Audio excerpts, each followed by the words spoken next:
Holy bird of oak divine, precious treasure thou art mine. Let my feet and the lights of my way to guide me safely home. This is the final segment of our study of those timeless treasures that are found in 2 Peter chapter 1. And to be honest, in this session, we're going to look at some things from chapter 1, but we're going to go beyond chapter 1 and grab a few things from chapter 2 as well as chapter 3. Beginning with faith, we diligently add what? Virtue and knowledge and temperance and all those things up to love. But you know, in life, there are some things, and I dare say there are some people who can hinder us from growing in the way that we need to grow spiritually. And so in this session, we're going to talk about the need for you and me to be on guard against, to beware of things that can hinder our spiritual growth. Well, certainly the Lord is not the one who hinders us. There's nothing in the Scriptures that hinder us. In our last study together, we talked about those reminders and that reassurance from chapter 1, verses 12 to 22.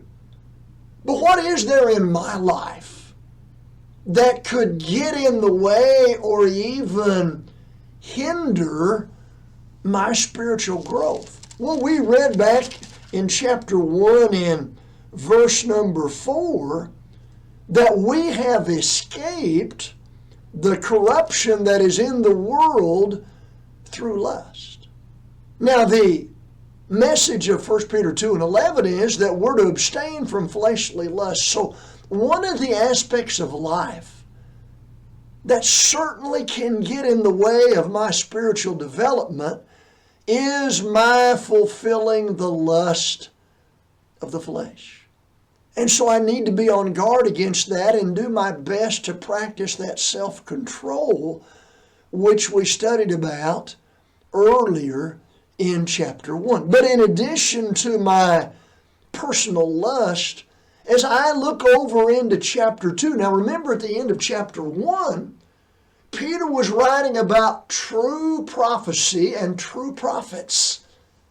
Well, I open my Bible to chapter 2 and verse number 1, and I see a contrast. In contrast to true prophets and true prophecy, I read about false prophets and false teachers. And Peter looks in two directions. He said, now in the past, there were false prophets.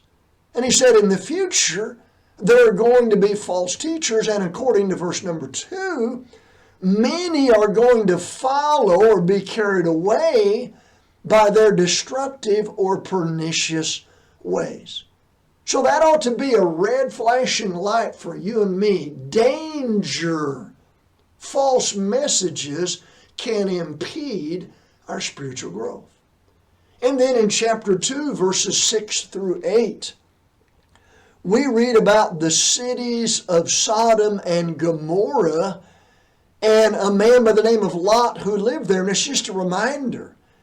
Even though Lot was able to continue being a righteous person, he was tormented every day by that ungodly environment. Yes, an ungodly environment at work or wherever it might be can hinder our spiritual growth.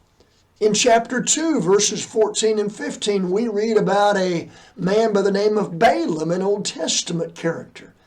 And Balaam got off track because he loved the wages of unrighteousness. So I need to be aware of the wages of unrighteousness and the desire for that. In chapter 3, verses 2 and 5, Peter writes about those who are willingly ignorant of God's plan. And so sometimes a lack of knowledge hinders our spiritual growth. In chapter 3, in verse number 17, there's an appeal to, beloved, see that you know these things. Beware lest you also, being led away with the error of the wicked, fall from your own steadfastness. And so it may be the case that I just become lax in my being on guard, or I just become generally at ease in my spiritual life. Just beware of hindrances, and as you read on through the book of 2 Peter, you'll see there's a need for us to be on guard against false messengers, corrupt people, and our own personal desires. May God help you as you strive to live for His glory.